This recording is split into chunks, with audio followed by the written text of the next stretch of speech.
On this video, I'm gonna show you how to fix Instagram tags. So guys, in this video, you will learn how to fix this problem. It's very easy and quick, so please keep watching until the end. First thing you have to do is open the settings page on your phone and then scroll, go to the apps, and then go to the apps here in the top and wait a few seconds. It will start loading this page. Then all what you have to do here is very simple.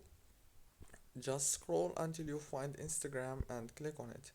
Now here all what you have to do is click on the force stop option, it's the first one, and then go to the notification management right here and make sure to enable all the notifications now, and make sure also to enable the mentions notifications, it's the most important one, and then go to the storage.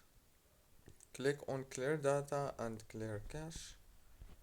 Now all what you have to do is reopen Instagram and the problem is gonna be fixed.